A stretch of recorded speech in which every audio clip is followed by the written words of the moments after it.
লতিফ সিদ্দিকীর দুই গালে জুতা মারো তালে তালে, তখন আমি এটা ধরে নেব আপনার অধ্যাপক ইউনূস, ডক্টর ইউনূস, আপনারও দুই গালে জুতা মারো তালে তালে বলা হয়েছে। লতিফ সিদ্দিকীকে গ্রেফতার করা আমরা মেনে নেব না। অধ্যাপক ইউনূস, আপনাকে আমি খুব সম্মানের চোখে দেখেছি। হাসিনা সরকার যখন আপনার সব গ্রামীণ ব্যাংক মাটির নিচে ঢালিয়ে দিতে চেয়েছিল, আমি রাত দিন আপনার পক্ষে কাজ করে। ভুলে গেছে বাংলাদেশের মানুষ কিন্তু ঋণে জর্জরিত। এখানে যতগুলো মানুষ এসেছে 10 জন ঋণ ছাড়া আছে কিনা আমি জানি না। শেরে বাংলা একে ফজলুল হক ঋণ সালিসি ভোট করে কৃষককে বাঁচিয়েছিলেন, আবার সেই রকম একটা ঋণ সালিসি ভোটের মতো কিন্তু অবস্থা হয়েছে।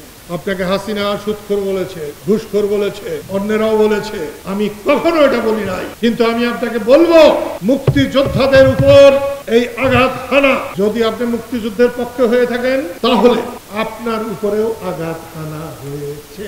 আপনি যদি মুক্তিযুদ্ধের পক্ষে থাকেন তাহলে লতিফ সিদ্দিকীকে যখন বলা হয়েছে লতিফ সিদ্দিকীর দুই গালে জুতা মারো তালে তালে, তখন আমি এটা ধরে নেব আপনার অধ্যাপক ইউনূস, ডক্টর ইউনূস, আপনারও দুই গালে জুতা মারো তালে তালে বলা হয়েছে।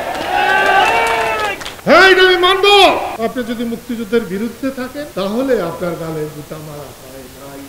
আপনি যদি রাজাকার থাকেন, আলবদর থাকেন, শান্তি কমিটি হয়ে থাকেন, তাহলে মারা হয় নাই। কিন্তু মুক্তিযুদ্ধের পক্ষে, স্বাধীনতার পক্ষে যদি আপনি থাকেন তাহলে আপনার গালেও জুতা মারা হয়েছে।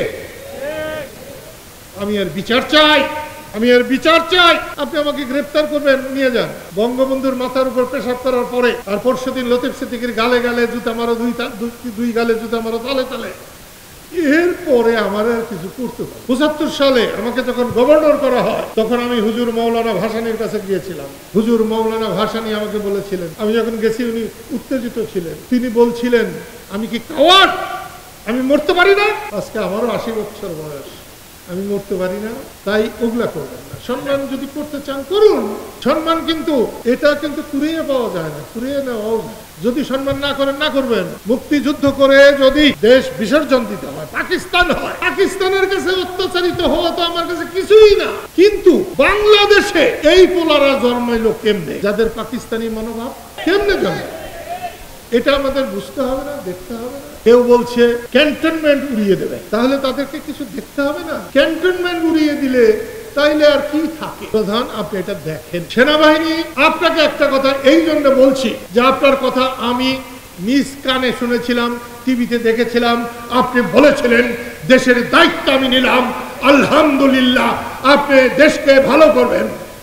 এই দায়িত্ব নিলে, আপনি যদি সত্যি দায়িত্ব নিয়ে থাকেন তাহলে দেশে এত অরাজকতা কেন? অধ্যাপক ইউনূস কিন্তু বলে নাই, তখন তিনি বাইরে ছিলেন। 5 তারিখে উনি বাইরে ছিলেন। আপনি বলেছিলেন আমাকে ভরসা করেন, আমি দেশের দায়িত্ব নিলাম, আমি দেশের হেফাজত করব। কোথায় হেফাজত?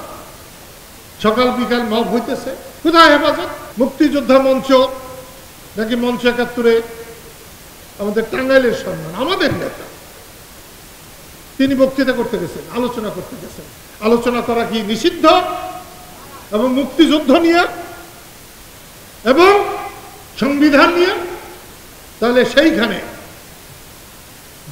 যারা মব করেছে, যারা সেই অনুষ্ঠান ভেঙেছে, সন্ত্রাস বিরোধী কাজ, সন্ত্রাসী কাজ তারা করেছে না যারা বক্তৃতা করতে গেছিল, যারা শ্রোতা শুনতে গেছিল তারা গেছে? যারা বক্তৃতা করেছে তারা অপরাধী, যারা শুনতে গেছে তারা অপরাধী না, যারা ভাঙতে গেছে তারা অপরাধী? যারা ভাঙতে গেছে তাদেরকে আপনি অ্যারেস্ট করেন নাই?